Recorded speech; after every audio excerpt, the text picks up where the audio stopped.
Hello and welcome back to Let's Play Planet Zoo. My name is Chris, and this is episode 13 of Perseid Zoo. In this episode, we're just putting the finishing touches on the Great Plains exhibit here. Kind of picking up where we left off in the last episode here. Just adding a couple finishing touches to the landscaping, adding a couple little more rocks. We're putting some education boards here in the observation area,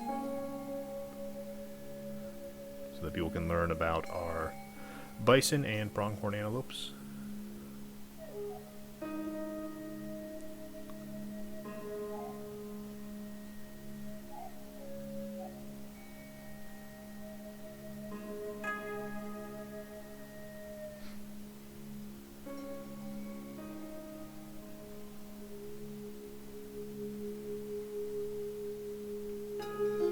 We also go through and add a couple more rocks here to the exhibit. Make the underside of the wall there kind of blend in a little more. Add a couple more of these overhanging cliff features. Just kind of finish off and give the exhibit a well-rounded look.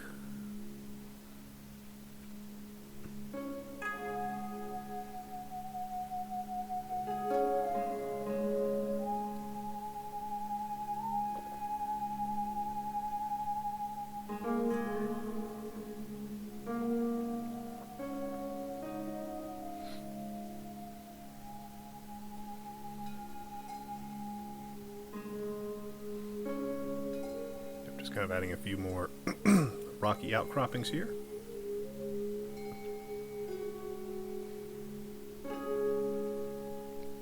I'm just kind of going around with the terrain tool, or the terrain painter, just kind of painting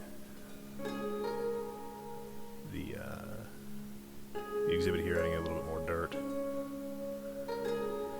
adding a little more texture to the hills here.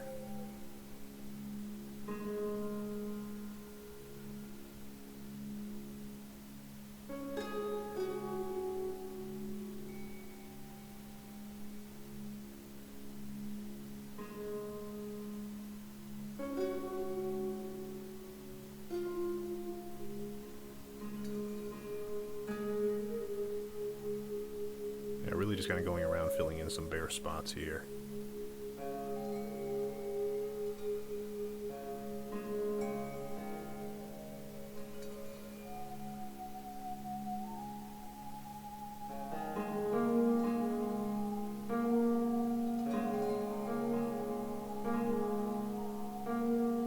I'm just kind of painting around places where the grass would have a harder time growing, you know, where the soil would be denser, or there'd be a lot more runoff, you know, either from the rocks funneling water down, or the soil just underneath kind of being a little more denser and harder.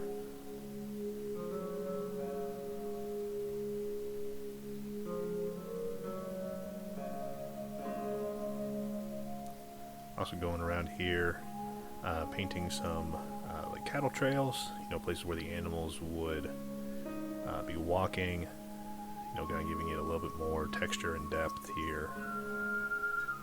Kind of just breaks up the endless grass pattern that we have. So kind of painting the tops of the ridges here where the animals would want to walk along the top of the ridge rather than up and down the hill.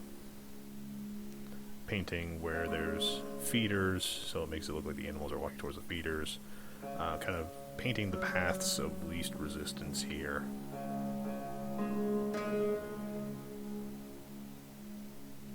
It just kind of adds a nice texture and complete look to the exhibit, and it adds a little bit of realism once you put those cattle trails down.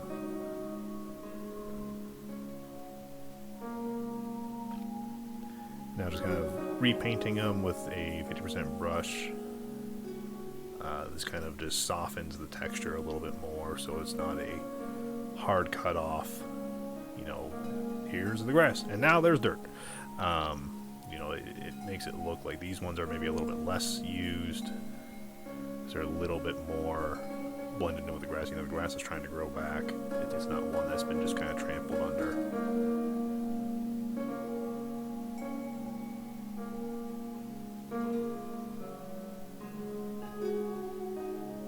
And yeah, it's starting to take some final shape there. It's starting to look pretty good, I think.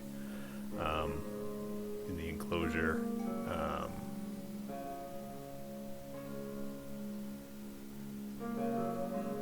I'm not sure what we're doing here. Oh, we've jumped to the Timberwolf exhibit. So, surprise! I thought I had more content there. Okay, I cut these videos wrong. But anyway, you get a sneak peek at the Timberwolf exhibit. Ooh. I was not prepared to talk about this. Yeah, we'll talk about it. I don't feel like recutting these videos and re-recording the audio. So yeah, this is the start of the Timberwolf exhibit. Surprise. You're probably as surprised as I am.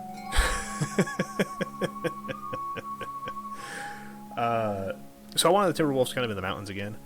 The thought is, you know, the river here that we have going through the Americas, which I have yet to name this river. I'll probably give it some kind of cool Indian name or something. Like River of Life, but in a different language, so it sounds cool. But anyway, yeah, we're here in the Timberwolf exhibit. So we're starting work on them, and they're going to be more in the mountainous region as well. We're not really going to start... Actually, I really don't know, because I don't know how much of the Timberwolf video I have in this now. So we might start on the mountain here, but I think we're going to build the... Yeah, it looks like we're going to build the... Okay, no, yeah, this is safe. We're good. We're not actually building the Timberwolf exhibit yet. We are building the observation wall. I guess you could call it an observation wall for the Timberwolf exhibit here. This makes me worried. What do I have for episode 14? Because 15 I talk about the retaining wall. Or at least I was supposed to. I don't know, you can tell I'm still new to YouTube and all this because I'm showing video that I didn't think I was going to show. But anyway, so we're building the Timberwolf wall here, at least the wall that you would, you know, look over towards the Timberwolves. I didn't want a full-on glass wall like the one for the pronghorns and the bison. Instead, I wanted there to be a natural barrier. There'd be this cliff and the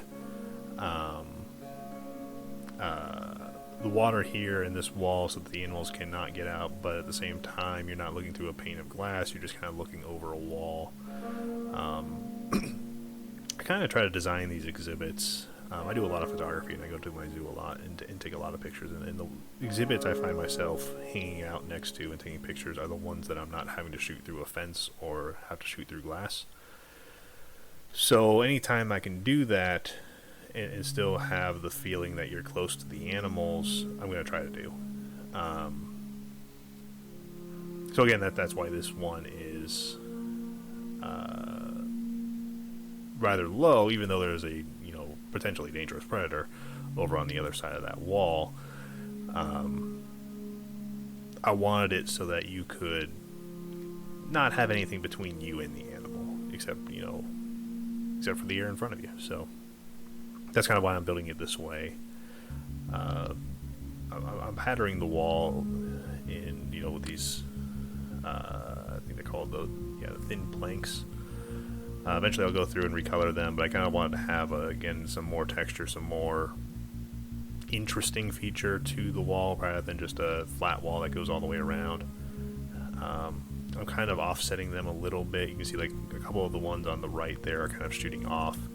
So that's when I can do the repeating pattern.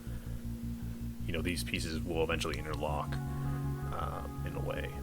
So yeah, now we're going through recoloring them, coloring them kind of like what, just different wood stains.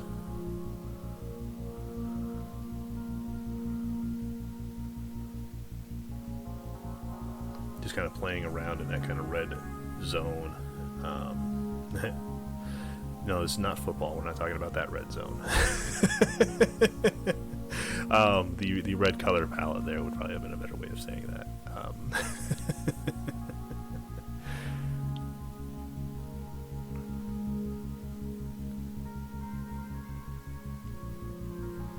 But yeah, that's the. I do run into some issues here. I don't know if they're in this video or not. I really don't know what's in this video anymore.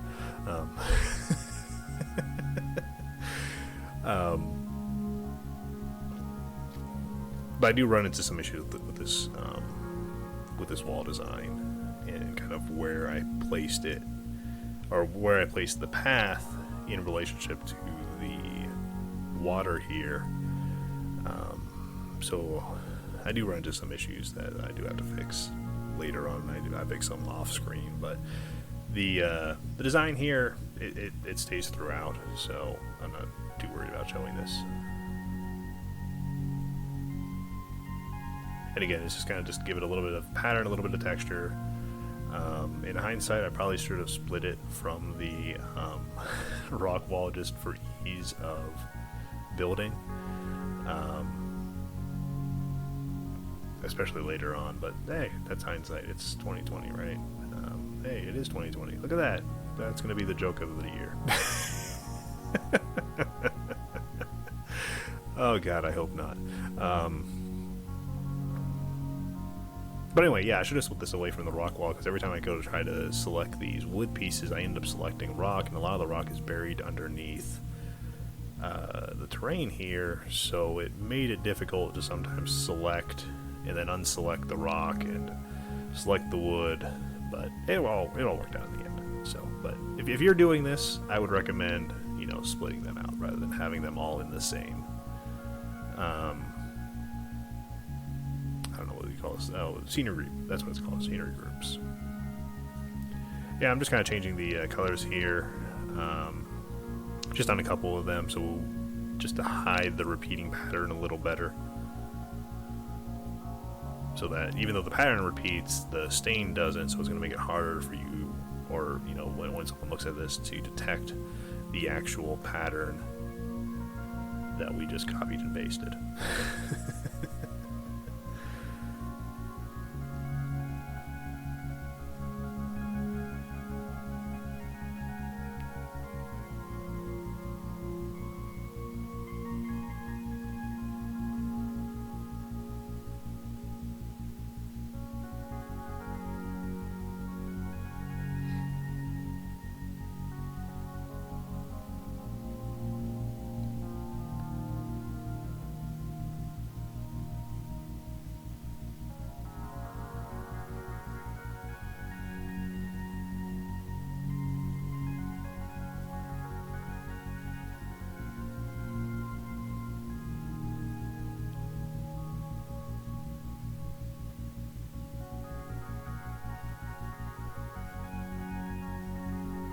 So now I'm just kind of placing this on the rock wall here, so that we have a steeper surface, so that the timber wolves won't be able to climb the rocks and then jump over this relatively pretty small barrier. Now, my first idea was I would draw this, you know, pathway all the way around.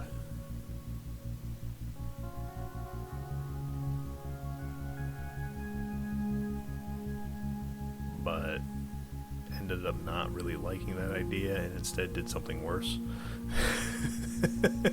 You'll see it here in a minute. At least I hope you will. If not, you'll see it in the next episode for sure.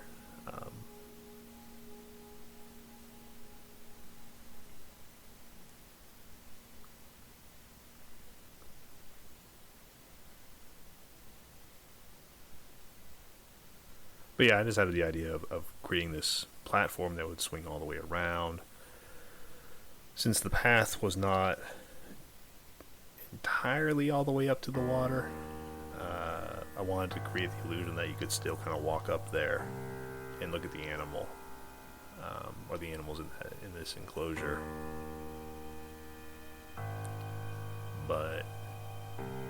in the end, I think I said, no, I really want the guests to be able to walk up there for real and not just have the illusion that they can walk up there and use your imagination. So I do something horrible. I don't regret it in this episode. I regret it in episode by the end of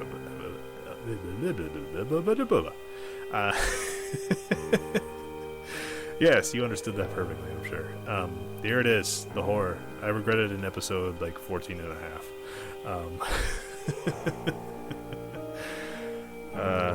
Yeah, this was a bad idea. It seemed like such a good idea at the time. It comes back to bite me. So I try to place the path elevated above the water, just barely above the water. And then I try to swing it all the way around. I also decided to make the path a little bit wider so that I can keep it close to the Great Plains exhibit here. And then I'll swing it down, to a narrower path.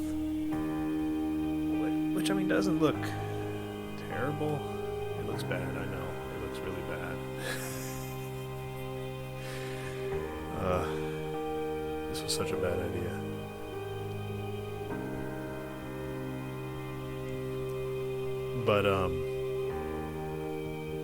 But yeah, so we swing the path around and try to get it as close as possible to the fence here. The problem is, any way I tried to skin it right here, with the path looking like this, to create a platform so that you actually look like you were walking up on something, and like I'm not just making a janky path here. Oh, it looks horrible. Oh man, it bothered me for the next couple of builds. This is one of the reasons why there's an episode 15 the way it is. Because it took me considerable work to fix this mess that I'm creating right now. It's painful to watch, actually. No, I'm just like, stop, Chris, please stop. No, don't do this to yourself, future Chris. No, future Chris does not like this. Stop. Oh man, I didn't realize it at the time. I thought I could make it work.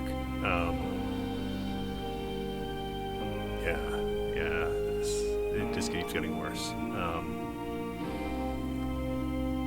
So yeah, try to bring it down, try to make it nice and level, and all that good stuff.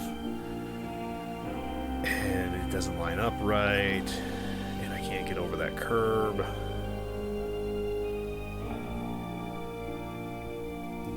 One thing I don't like is cutting off the guests' feet. It really bothers me when they clip through a man-made floor. I mean, sometimes it's unavoidable. You have to do it. But it bugs me. I don't know why.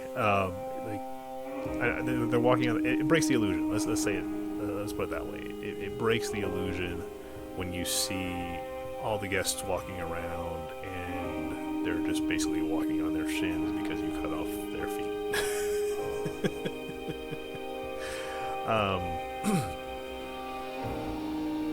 It would be amazing if the calculated guest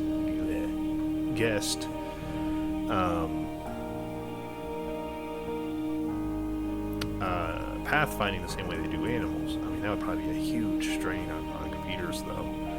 But probably not, because I mean, there's that initial. So when you build a habitat and you drop an animal in there and it does its initial calculation for pathfinding, you'll notice that it freezes for a minute because it's drawing out the paths. Or if you modify the scenery or modify the enclosure it'll freeze for just a split second. But then it draws the path and then it's fine. I imagine they're doing the same thing for guest paths. They definitely have some sort of path finding because you can drop a trash can in the middle of the path, right? And they'll avoid the trash can. So they're definitely drawing some sort of walkable path for the guest AI on the path itself. So it would make sense, at least to me, that they could, in theory, create a walkable path. It would probably have to be the same way as like an enclosure, so you don't have guests just kind of wandering off into a field, which would then involve increasing their AI. But from an early development diary for Planet Coaster, they programmed the guest AI's pathfinding as a fluid simulation, which makes sense. I mean, that you're essentially creating pipes here with a path, right? So you render it as a fluid simulation, and that's something everybody, you know, there's documentation and all that good stuff out there on how to do that, right? So you're not reinventing the wheel by having to create a massive pathfinding network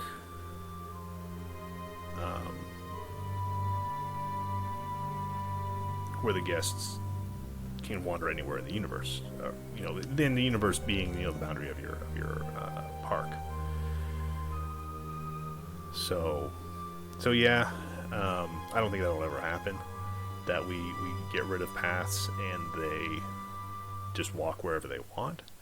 It'd be really, really cool if they did, but I think it's such a baked-in feature of the game right now that that'll never change unless they rewrite their engine, which, whew, I mean, maybe in 20 years when this engine's old, they change it, but I don't see them doing that. I mean, a lot of engines. I mean, just look at like Bethesda, for instance. Their engine, they have a proprietary game engine, and they're a well-known video game company. They've carried over the same engine since like Morrowind. And you still find the same bugs in it because they just keep carrying over the same engine. You find the same quirks, the same nuances, and all this. So, yeah, since Frontier has their own game engine, I imagine they're going to do the same thing. Is they're just going to keep carrying it over, and it'll be forever locked into fluid-based pathfinding. But anyway, that's the end of this video. It was a little bit different than I expected. We'll watch the cinematics here, and I'll see you guys on the next one, which will be more about the Timberwolf exhibit. So, all right, thanks for watching. I'll see you guys on the next one.